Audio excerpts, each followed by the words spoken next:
Bonjour tout le monde et bienvenue à notre célébration ce matin. Nous voulons vous accueillir tous, y compris nos invités. Alors merci d'être là ce matin.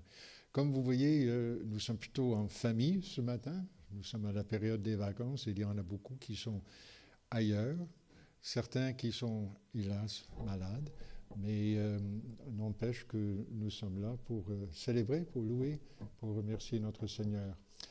Pour les parents, il n'y aura pas d'éducation chrétienne proprement dite, mais il y a une vidéo, c'est ça? Donc au moment voulu, si vous voulez que vos enfants descendent avec Annie, c'est avec Annie, il y aura cette vidéo pour les enfants. Apparemment, il s'agit d'une vidéo qui est vraiment intéressante. Donc, ça, c'est pour vous à mi-chemin. Hein? Alors, sans plus tarder, je vous invite à vous préparer pour célébrer, pour louer, pour nous réjouir ensemble dans la présence de notre Seigneur. Il y a un texte sur l'écran. Alors, prière de lire le texte, de méditer et de vous préparer pour louer.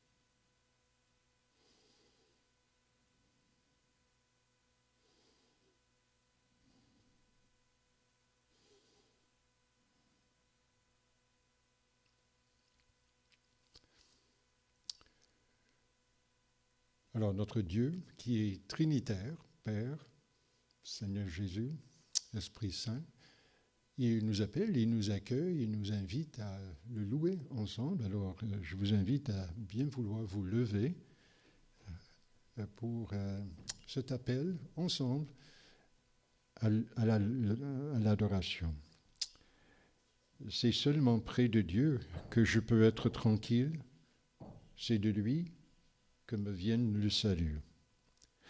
Lui seul est le rocher, la forteresse où je peux être sauvé. Avec lui, aucun risque de faiblir. C'est seulement près de Dieu qu'il me faut chercher la tranquillité, car c'est lui qui me donne l'espoir. Lui seul est le rocher, la forteresse où je peux être sauvé. Avec lui, pas de risque de faiblir. Mon salut et mon honneur reposent sur Dieu, mon rocher protecteur, mon refuge, c'est lui. Alors, chantons, célébrons.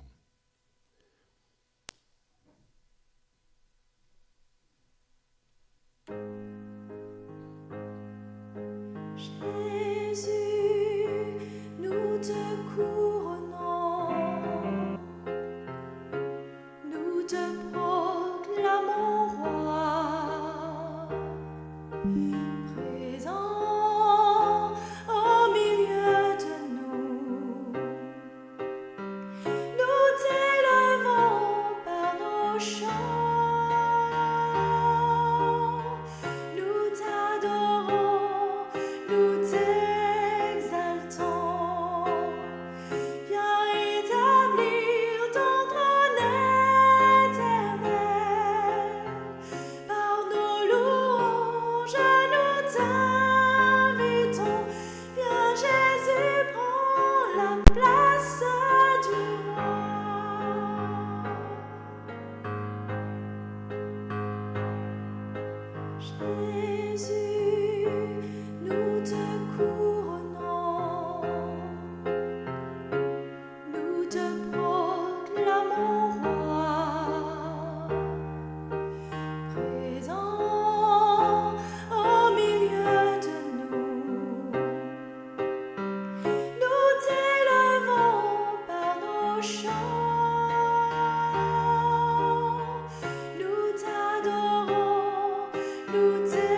Alors, restons debout pour prier ensemble.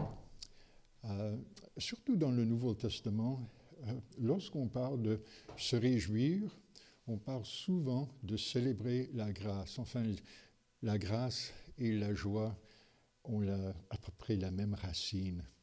Et pour célébrer donc la grâce, on passe très souvent par la confession du péché et l'assurance justement de notre pardon, pas la grâce que nous ne méritons point.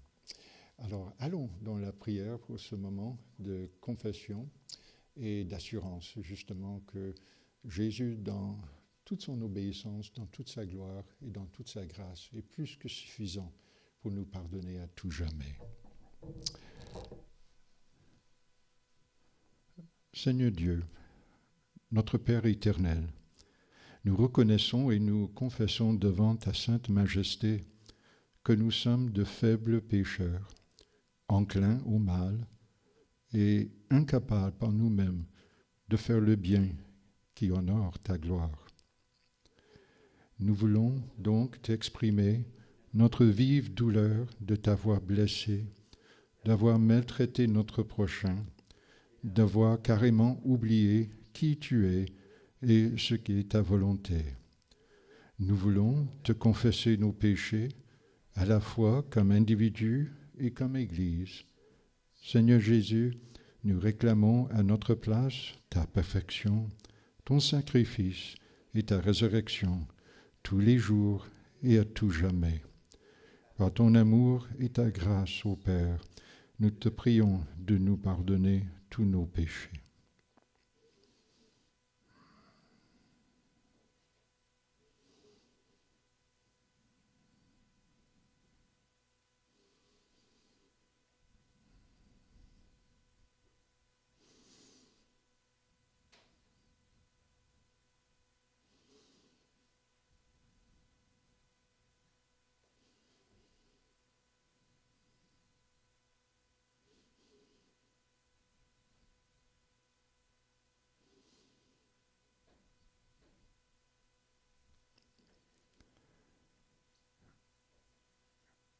Alors, d'une seule voix, continuons dans la prière.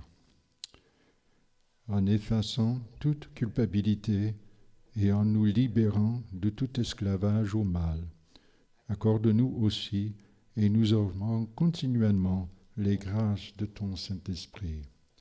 En reconnaissant de plus en plus nos fautes, que nous y renoncions de tout notre cœur et que nous portions des fruits de justice et de sainteté qui te soient agréables par Jésus-Christ notre Seigneur. Amen. Alors, en guise de reconnaissance, chantons.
Nous pouvons nous asseoir.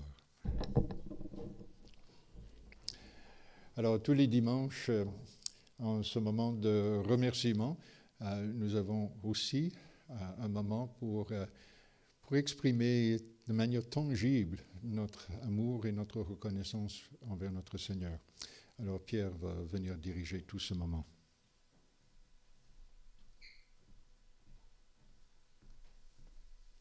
Merci, Pasteur Jean. Alors, nous avons cette occasion à travers l'offrande, de nous rappeler que le Seigneur a été fidèle pour nos besoins, pour l'Église et la communauté, et aussi regarder vers l'année qui va commencer. Alors, nous voulons, à travers ce geste, dire merci et soutenir notre communauté. Alors, je vais prier avant de passer les paniers.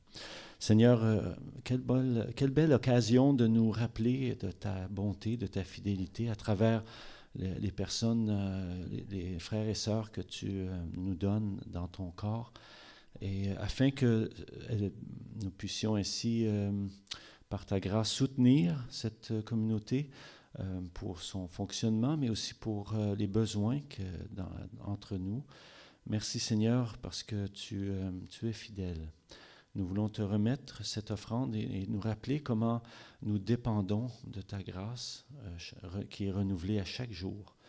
Et celle-ci sera pour demain, pour les prochaines semaines et mois, pour l'année devant nous. Seigneur, rappelle-nous que nous sommes tes enfants et que tu es un bon Père qui prend soin de nous. Et accorde-nous un cœur reconnaissant et généreux. Et nous prions en Jésus. Amen.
Alors, pour les parents et les enfants, si vous voulez bien maintenant descendre avec Madame Annie, c'est le temps pour votre vidéo ensemble. Alors, si vous voulez bien suivre Madame Annie, ou si les parents désirent que les enfants restent, ils peuvent rester. À vous de choisir au besoin. Okay.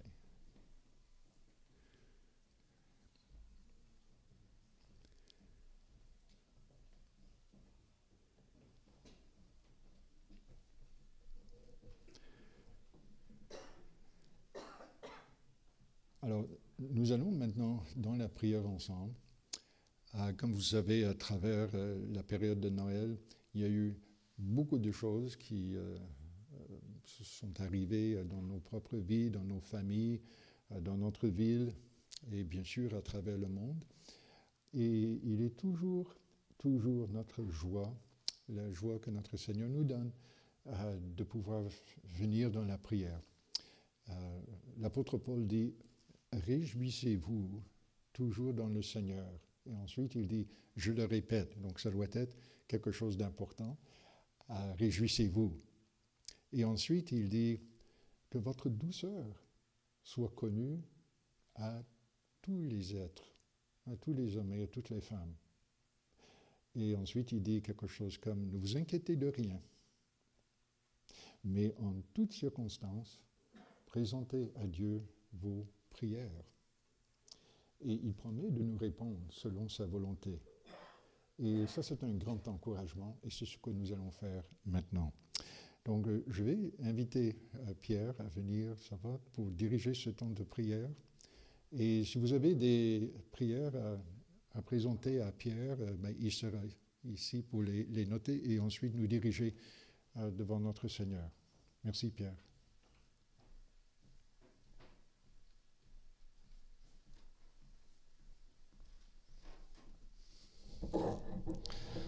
J'ai oublié tantôt, dans le temps de l'offrande, de vous transmettre nos vœux pour cette nouvelle année auprès comme diacre et aussi au nom de mon collègue confrère Ruben Bodo. Alors, pour vous et vos familles, nous prions que Dieu vous bénisse. Alors, oui, pour le temps de la prière, je vais prier, comme le pasteur Jean a indiqué, des besoins de notre Église, notre ville, notre pays, le monde. Il y a beaucoup d'incertitudes dans beaucoup de pays et aussi des événements naturels qui ont causé beaucoup de souffrance, de victimes. Donc, on va prier pour ces besoins. Je peux aussi inclure naturellement des prières que vous avez pour vous, vos proches, pour des remerciements, mais aussi pour les besoins. Je peux les prendre maintenant si vous avez des requêtes. Oui, Ruben? Hmm.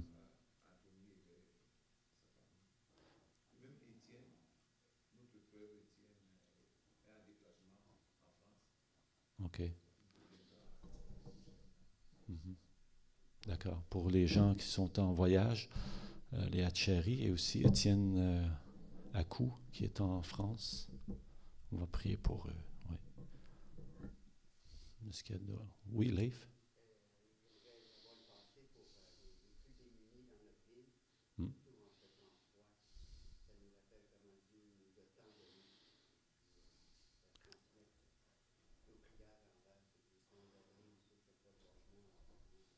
Oui. Hmm. Oui, pour ceux qui n'ont pas de toit en ce moment, qui affrontent le froid, malgré tous les ressources qui sont limitées, mais on va prier aussi pour l'administration qui, en ce moment à Montréal, fait quand même des efforts pour rencontrer leurs besoins. Oui, c'est un... Oui, Yolande?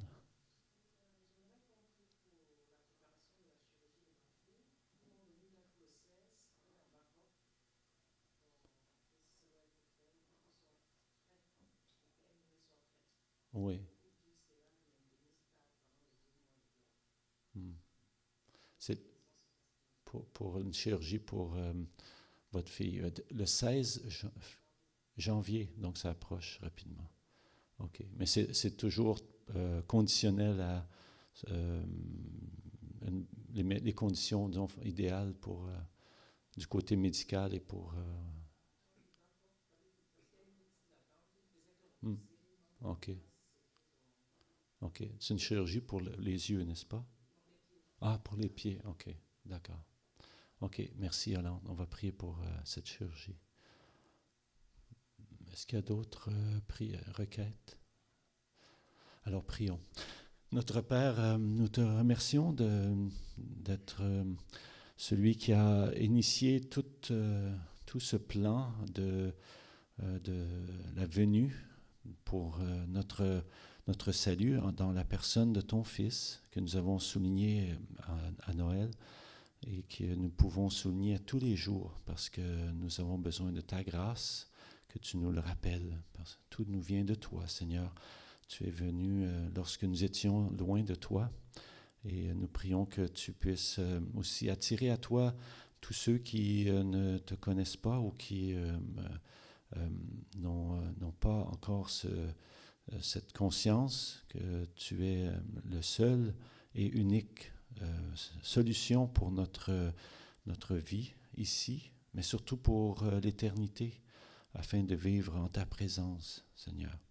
On prie pour notre Église, pour les besoins qu'elle a pour les responsables, la formation qui va poursuivre en janvier pour les recherches d'un nouveau pasteur.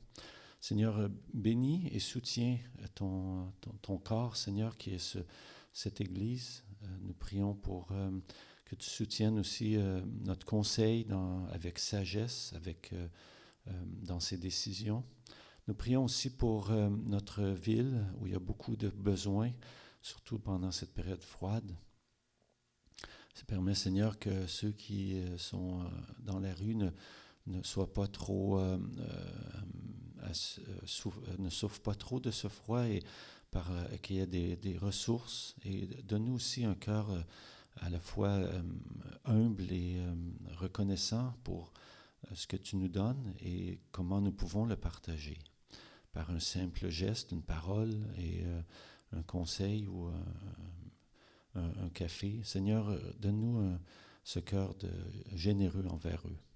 Nous prions pour notre administration ici dans cette ville et ailleurs afin que les efforts puissent être efficaces pour prendre soin d'eux, Seigneur, dans leur vulnérabilité. Nous prions pour notre gouvernement au niveau provincial et fédéral dans les besoins, dans les relations que nous avons dans ce monde qui est de plus en plus fracturé et brisé. Nous voulons aussi prier pour tous ceux qui sont en déplacement en ce moment pour le temps des fêtes, pour la famille de Hatcheri et pour Étienne. Il y a aussi des besoins pour des situations dans nos familles, pour la santé. Éboueur connaît à peine, qui décède et qui lègue à cet homme un héritage de 22 millions de dollars. Et supposons que ce soit vous, que vous venez de recevoir 22 millions et que vous ramassez normalement les poubelles dans notre ville. Allez-vous garder votre emploi actuel? Allez-vous retourner avec vos 22 millions en banque à la vie dehors pour ramasser les poubelles? Je vous laisse avec cette question parce que, dans un sens, les bergers ont encaissé quelque chose qui vaut beaucoup plus que 22 millions. Ils ont encaissé, en quelque sorte, la rencontre avec Dieu lui-même, venu comme homme, dans toute la gloire céleste, dans toute la gloire terrestre, mais aussi dans toute la pauvreté terrestre. Et ils retournent à la vie dure de nomades, de bergers. On peut dire, oui, d'accord, mais ils n'ont pas de choix, ils n'ont pas d'argent. Alors, ils doivent le faire. D'accord, je vous cède cet argument-là. Mais quand même, l'attitude de ces hommes qui retournent dans cette vie dure, c'est une attitude de gratitude très, très profonde. La deuxième partie du verset 20 dit, ils célébraient la grandeur de Dieu et le louaient pour tout ce qu'ils avaient entendu et vu, car tout s'était passé comme l'ange le leur avait annoncé. Ils retournent avec une attitude de joie. La grâce, le pardon, la gloire de Dieu. Et on voit qu'il s'agit des hommes qui ont été transformés. Ils retournent en louant Dieu. Il y a une grande joie dans tout cela. Mais remarquez bien quelque chose. Cette joie vient de qui Dieu est, de ce que Dieu dit, de ce que Dieu fait. Leur joie ne vient pas d'abord d'eux-mêmes ou de l'intérieur d'eux-mêmes. Ce n'est pas quelque chose qu'eux, ils sont en train de fabriquer, de produire, de vivre par eux-mêmes. C'est un cadeau. Leur gratitude et leur joie est vraiment un cadeau de Dieu venant de sa majesté, venant de son pardon, venant de Jésus lui-même. Je le dis, je ne veux pas pousser le texte trop, mais je le dis parce que parfois on pense que lorsqu'on parle de joie, de célébrer Dieu, de louer Dieu, que c'est quelque chose que nous devons développer pour avoir une personnalité joyeuse, pour avoir une personnalité extravertie. pour avoir une personnalité qui est toujours en quelque sorte heureuse. Et en tant que chrétien ou chrétienne, c'est un peu ce que Dieu nous appelle à être. Souriant, animé, extraverti, ben ça c'est un homme ou une femme joyeux. Même si notre personnalité est le contraire, même si notre personnalité est naturellement plutôt calme, plutôt douce, peut-être à la limite introvertie, et on se dit, je ne serai jamais quelqu'un de joyeux, quelqu'un d'heureux, quelqu'un de... Non, ce n'est pas dans ma personnalité. On pense qu'on est un peu comme des chrétiens de deuxième ordre ou de deuxième classe. Ce n'est pas comme ça que ça se passe ici. Sûrement, les bergers avaient de différentes personnalités, tout comme nous, rassemblés ici dans cette pièce. Mais ils partagent, malgré leurs différences, la même gratitude, la même joie, la même louange. Parce que ce qui célèbre est un cadeau de Dieu, peu importe leur personnalité. La joie qui célèbre vient de Dieu, de sa majesté, de son pardon. Mais j'irai un petit peu plus loin. Leur gratitude, leur joie, leur louange ici, sont nourris et aussi animés par des faits réels, des faits vécus. La gratitude ici, la joie qu'ils vivent, ne vient pas de ce qu'ils font, eux, mais plutôt de ce que Dieu fait, lui, les actes de Dieu. Leur gratitude est profonde parce que tout se passe dans leur vie dure, dans le champ, à l'étable, mais comme les anges, eux, l'avaient annoncé. Donc, parfois, on peut penser que la foi chrétienne est quelque chose que nous devons de nouveau inventer ou fabriquer ou créer. Parfois, on dit « Ah oui, c'est la foi, mais c'est quelque chose que chacune a créé, produit en lui-même. Et donc, c'est quelque chose de tout à fait personnel et c'est à nous à le faire ou à ne pas le faire. » Et parfois, on pense, ici à Montréal parfois, que quelqu'un qui est à la foi, un homme ou une femme de foi, le fait en ignorant les vrais faits scientifiques, ou bien en supprimant notre intelligence, en pensant la foi, l'intelligence ne vont pas de pair. Et donc on pense que la foi, c'est quelque chose qu'on doit développer, on doit en quelque sorte pomper nos émotions en espérant que quelque part tout se passera bien. Mais ce n'est pas ce qui se passe ici, dans ce récit. Ils vont à l'étable et ils retournent après Noël à la vie dure pour exactement la même raison. Les faits véritables, expérimentés, vécus par des témoins oculaires. C'est-à-dire, les faits se marient à la parole de Dieu. Ce que Dieu a annoncé, c'est ce qui s'est produit. Et c'est ça qui produit cette louange, cette gratitude, cette joie. Alors la question est, Luc a décidé de mettre justement ce récit dans son évangile, et les chrétiens qui lisaient cet évangile 60 ans après ces événements, Luc a dit, il y a quelque chose d'important ici pour les chrétiens à qui justement j'écris, ou pour qui j'écris cet évangile 60 ans plus tard. Et quelle est l'importance de tout ceci et ces bergers pour les chrétiens qui vivaient quand même 60 ans plus tard? Eh bien, Luc est en train de dire, tout comme il y a 60 ans avec ces bergers, de même avec vous aujourd'hui, voici qui est Jésus. Et voici comment il règne aujourd'hui. Les chrétiens qui lisent cet évangile pour la toute première fois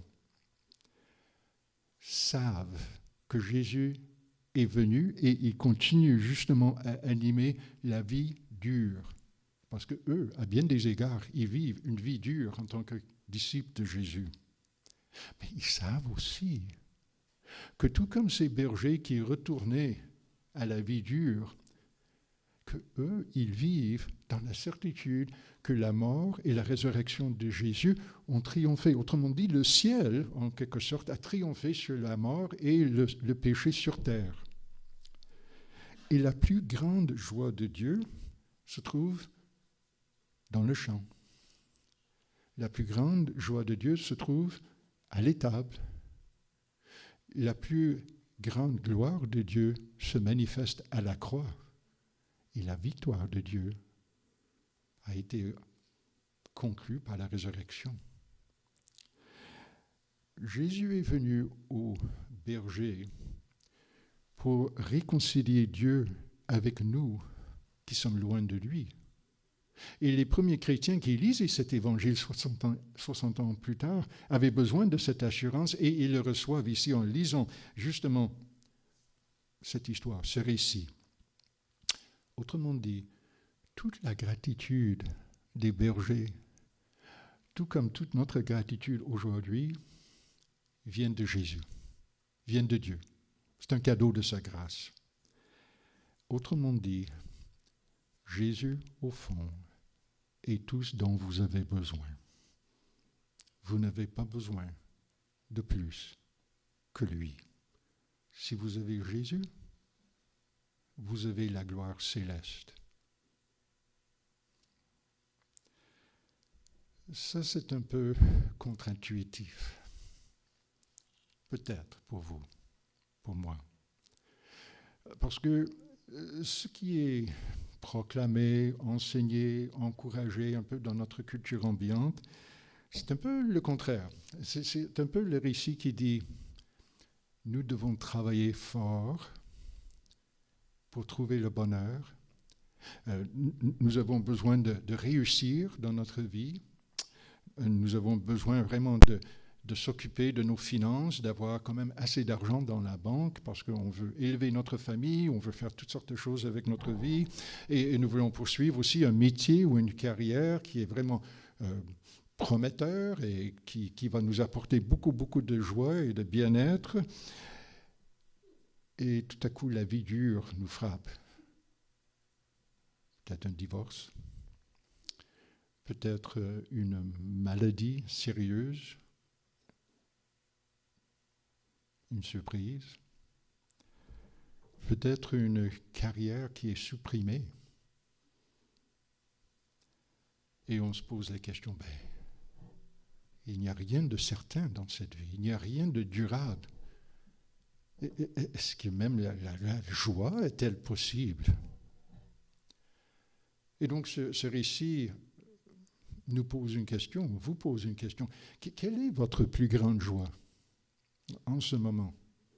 Quelle est vraiment au fond de vous-même votre plus grande joie? Ou si je peux le dire autrement, quelle est votre gratitude la plus profonde? Qu'est-ce qui vous amène avec gratitude dans cette vie? Pour les chrétiens au 1er siècle, pour les bergers, pour nous, mais je reviens. Jésus est tout ce dont vous avez besoin. Si vous avez Jésus, vous avez tout. Un pasteur protestant du siècle dernier à Londres du nom de Martin Lloyd-Jones, il a souvent dit ceci, et je cite ici, « On pourrait dire que ce qui distingue le chrétien dans cette vie, c'est sa profonde joie. Ce qui distingue les chrétiens, c'est leur profonde joie. » Peut-être que je peux le dire ainsi. Les bergers, les premiers chrétiens, savaient que notre gratitude la plus profonde vient du ciel, vient de notre Seigneur et Sauveur. Et notre joie ultime, la plus profonde qui soit, vient de Jésus, de tout ce qu'il est. Nous ne créons pas notre joie, mais Jésus nous invite à nous joindre à la sienne. Alors, comment, pratiquement, est-ce que le cadeau de la gratitude, le cadeau de la joie, le cadeau de la grâce se vit à Montréal, dans notre vie de tous les jours?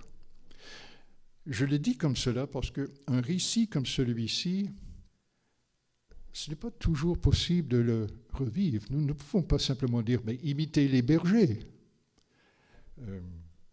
Parce que les bergers, eux, vivaient à cette époque et ils vivaient une expérience unique. L'incarnation, la naissance du Fils de Dieu. Ce n'est pas quelque chose que nous pouvons vivre. Donc, ce n'est pas toujours le cas aussi de dire, mais imitez Jésus, parce que Jésus est pleinement Dieu et pleinement homme, sans péché. Il est notre Sauveur, il est notre Seigneur, donc on ne peut pas toujours imiter Jésus parce que nous ne sommes pas Jésus. Mais Matthieu, lui, qui écrit à peu près en même temps que Luc, il écrit un évangile. Et dans Matthieu chapitre 5, que nous avons aussi considéré dimanche dernier, Matthieu, tout comme Luc, dans ce récit des bergers, il explique comment et pourquoi notre gratitude envers Dieu est son cadeau, le cadeau de Dieu envers nous, qui sommes son peuple. Et Jésus le dit ainsi dans ce qu'on appelle les béatitudes. Et j'aimerais lire les versets 11 et 12. « Heureux êtes-vous si les hommes vous insultent, vous persécutent et disent faussement toutes sortes de mal contre vous parce que vous croyez en moi. Réjouissez-vous, soyez heureux, car une grande récompense vous attend dans les cieux. C'est ainsi en effet qu'on a persécuté les prophètes qui ont vécu avant vous. » Comme Luc, donc Matthieu dit que Jésus nous appelle dans la vie qui sera dure. La vie de l'étable, la vie de la croix. Mais c'est là où Jésus règne, dans sa joie. Et ça c'est un peu contre-intuitif, n'est-ce pas? Parce que le contexte ici des béatitudes est un contexte où les premiers chrétiens, ceux peut-être aussi qui lisaient cet évangile 60 ans plus tard, vivaient sensiblement la même chose. Ils étaient parfois mal compris, rejetés, même parfois méprisés. Mais Jésus dit, je vous appelle dans cette vie dure à vous réjouir en moi, à vous réjouir dans cette vie difficile.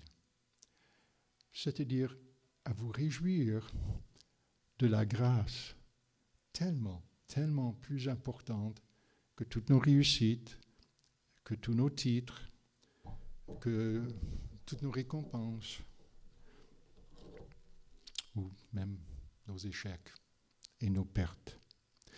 Et la raison que donne Jésus ici pour nous de nous réjouir dans la vie difficile, je la donne, okay? Parce qu'il est tout ce dont nous avons besoin. Et pour la vie actuelle, et pour la vie à venir.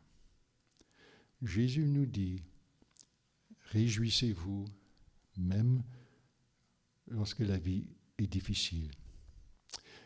Et dans la langue originelle ici, lorsqu'il dit réjouissez-vous, le mot pour la joie a exactement la même racine que le mot pour la grâce. Exactement la même racine. Presque des synonymes. La joie et la grâce vont de pair. La joie et la gratitude vont de pair. La joie et la grâce ou la gratitude de Jésus et pour Jésus. Plus tôt dans la célébration, j'avais cité l'apôtre Paul dans Philippiens 4, où il dit « Réjouissez-vous, toujours dans le Seigneur. » Je le répète, « Réjouissez-vous. » Exactement le même mot que l'on trouve ici dans les béatitudes, « Réjouissez-vous. » exactement la même racine, la grâce de Dieu. C'est un peu, le synonyme serait célébrer la grâce de Dieu. Réjouissez-vous, célébrez la grâce de Dieu. C'est à peu près la même chose et les deux se marient. Il y a peut-être une façon pour nous de nous en souvenir. C'est que vous allez en quelque sorte expérimenter la gloire de Dieu, peut-être très profondément, lorsque vous cherchez à vous réjouir en lui avant toute autre chose. Et il y a même une vieille confession ou catéchisme protestant qui dit « Quel est le but ultime de l'être humain ?» Et la réponse ? Le but ultime de l'être humain, c'est de glorifier Dieu en se réjouissant en lui. On glorifie Dieu lorsqu'on se réjouit en lui. Parce que lorsqu'on se réjouit en lui, on vit et on exprime notre gratitude pour sa grâce que nous ne méritons point, pour son cadeau. Et donc, pour terminer, nous voici ensemble à la fin de l'an 2025, presque en l'an 2026. Et dimanche après dimanche, un des moments des plus joyeux, même lorsque nous sommes en petite famille, en petit groupe, c'est le dimanche, ici, ailleurs à Montréal, à travers le Québec, à travers le monde, parce que notre Seigneur rassemble son peuple pour participer à sa joie, à lui. Il nous rassemble pour que nous puissions participer à sa joie, pour participer à sa gratitude envers son Père, celui qui nous a donné à son Fils. Et donc, c'est la joie de Jésus, c'est la grâce de Jésus qui nous appelle à le célébrer là où il règne dans notre vie ordinaire. La pianiste et musicienne Riane Molinari le dit ainsi, je vais le citer, cette dame qui pense bien. Dans toute l'Écriture, la joie se marie toujours à la grâce de Dieu. La grâce de Dieu ne vacille pas, ne change pas, ne fluctue pas au gré de nos sentiments. Ainsi, lorsque nous abordons la célébration et que nous espérons éprouver de la joie, nous devons redéfinir notre concept de la joie et ne pas la considérer comme un sentiment, mais comme une attitude du cœur qui consiste à nous mettre constamment à l'écoute de la grâce de Dieu en Jésus-Christ, à nous rappeler sans cesse l'histoire de l'Évangile et à méditer continuellement sur la bonté de Dieu à notre égard et à lui rendre grâce. Fin de la citation. Peut-être que vous êtes ici ou vous êtes en ligne et vous n'êtes pas encore chrétien ou chrétienne, mais vous êtes attiré par Jésus. Permettez-moi de vous dire que une des choses que Jésus va changer dans votre vie, si jamais vous veniez à lui, et il vous appelle à venir à lui, mais vous deviendrez de plus en plus un homme, une femme de joie. Vous deviendrez de plus en plus un homme, une femme de gratitude, parce que vous deviendrez un homme ou une femme de plus en plus émerveillé. Et voilà pourquoi il dit « Heureux êtes-vous si les hommes vous insultent, vous persécutent et disent faussement toutes sortes de mal contre vous parce que vous croyez en moi. Réjouissez-vous, soyez heureux, car une grande récompense vous attend, tout comme les bergers dans les cieux. » Nous sommes après Noël.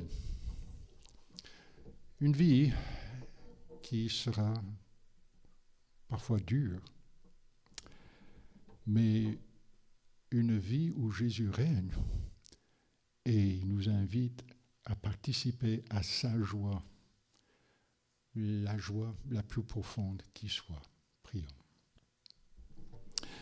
Seigneur, en cette fin d'année, en ce début du nouvel an, nous voici, parce que tu nous rappelles, parce que tu nous appelles, parce que tu nous rassembles à venir participer à ta joie, à venir participer à ta grâce, à venir, Seigneur, te célébrer avec gratitude. Merci, Seigneur, que ce n'est pas à nous de produire la grâce ou de fournir la joie ou de pomper nos émotions pour que nous soyons à la hauteur de tout ce qui se passe dans notre vie. Merci que tu es à la hauteur, que tu es notre joie, que tu es notre grâce. Et Seigneur, que tu es tout ce dont nous avons besoin. Permets, Seigneur, par cette grâce, que nous soyons en cette année un peuple qui se réjouit. Mais rappelle-nous, Seigneur, que nous nous réjouissons parce que nous sommes en train de célébrer ta grâce infinie et imméritée et constante envers nous. Et fortifie-nous et encourage-nous par la certitude de ta présence, par la certitude de ta parole et par la certitude que tu as déjà remporté la plus grande victoire qui soit contre à la fois le péché et la mort. Et garde nos yeux, les yeux de notre cœur, bien fixés sur toi, sur tout ce que tu es, tout ce que tu dis et tout ce que tu fais et feras. Nous prions pour ta gloire. Amen. Nous voulons maintenant aller à ce repas de joie, à ce repas de gratitude, à ce repas de grâce. L'apôtre Paul écrit dans 1 Corinthiens chapitre 11, « Voici l'enseignement que j'ai reçu du Seigneur et que je vous ai transmis. Le Seigneur Jésus, dans la nuit où il fut livré pour être mis à mort, prit du pain. Et après avoir prononcé la prière de reconnaissance, il rompit en disant, « Ceci est mon corps qui est pour vous. Faites ceci en souvenir de moi. » De même, après le repas, il prit la coupe et dit, « Cette coupe est la nouvelle alliance scellée de mon sang. Faites ceci toutes les fois que vous en boirez en souvenir de moi. » Donc chaque fois que vous mangez de ce pain et que vous buvez de cette coupe, vous annoncez la mort du Seigneur, et ceci jusqu'à son retour.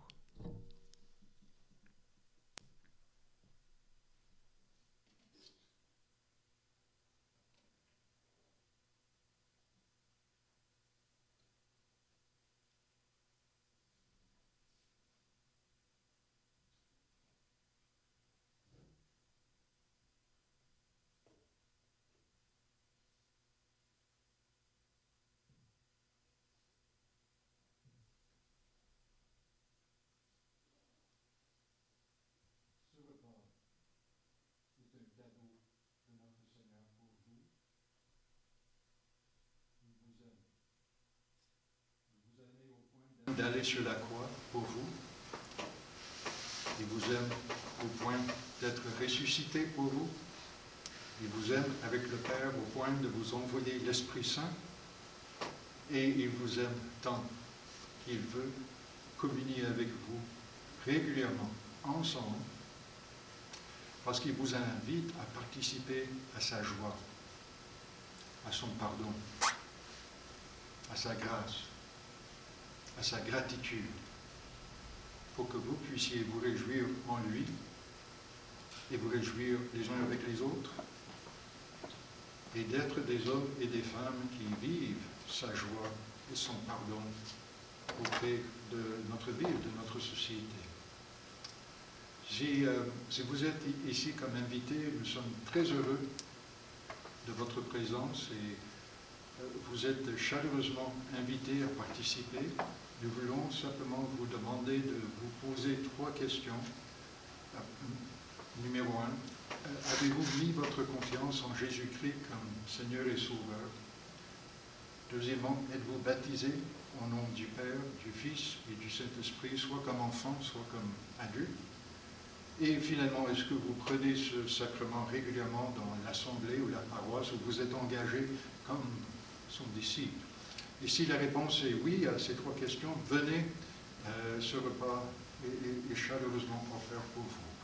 Si par contre il y a une réponse négative à cette question, nous voulons vous demander simplement de rester sur place. Et comme je dis souvent, ce n'est pas pour vous juger, mais c'est simplement pour vous inviter à venir me voir après, parce que nous voulons passer un petit peu plus de temps pour vous expliquer le fond et l'importance de ce sacrement et de votre cheminement actuel avec Jésus ou vers Jésus. Alors, le repas de notre Seigneur est prêt. Vous êtes invités à venir vivre ce repas de joie, ce repas de sa grâce, avec gratitude et avec louange.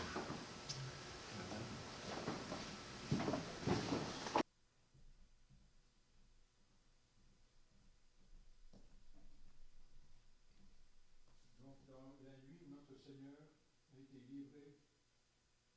Autour de la table, il a pris du pain en disant: ceci est mon corps qui est donné pour vous. Faites ceci en souvenir de moi. De même, après le repas, il a pris la coupe en disant: cette coupe est la nouvelle alliance de Dieu, garantie par mon sang. Toutes les fois que vous en boirez, faites-le en souvenir de moi.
Alors, d'un seul cœur et d'une seule voix, confessons notre foi.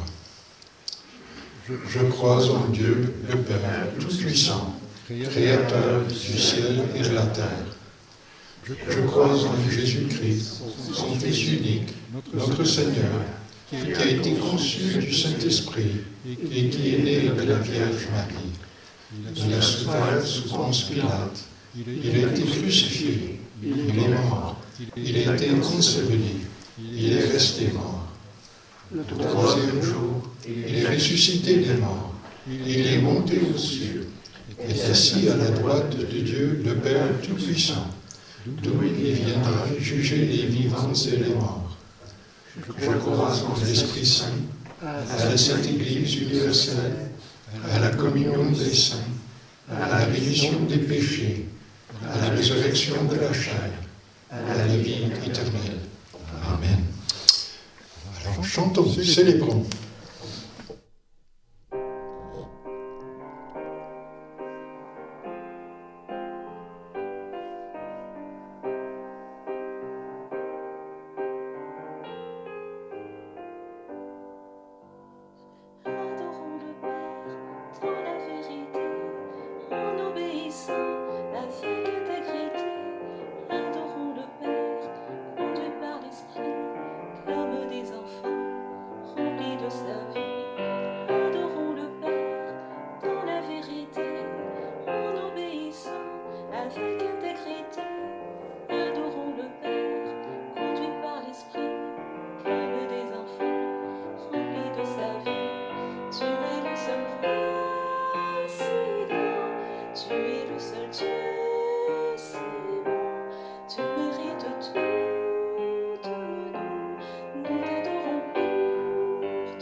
Recevez maintenant la bénédiction de notre Dieu. Soyez toujours joyeux d'appartenir au Seigneur. Je le répète, soyez joyeux. Que votre bonté soit évidente aux yeux de tous. Le Seigneur viendra bientôt. Ne vous inquiétez de rien, mais en toutes circonstances, demandez à Dieu dans la prière ce dont vous avez besoin et faites-le avec un cœur reconnaissant. Et la paix de Dieu qui dépasse tout ce que l'on peut imaginer gardera vos cœurs et vos pensées en communion avec Jésus-Christ.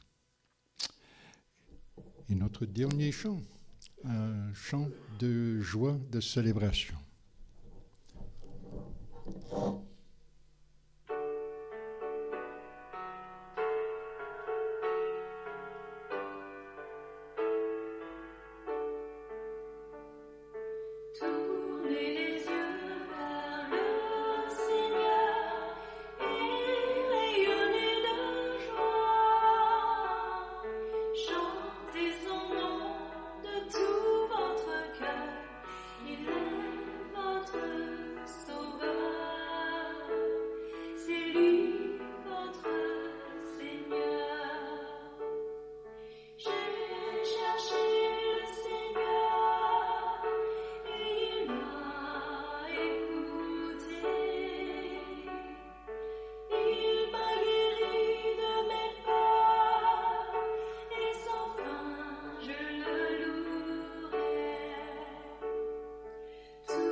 C'est lui, votre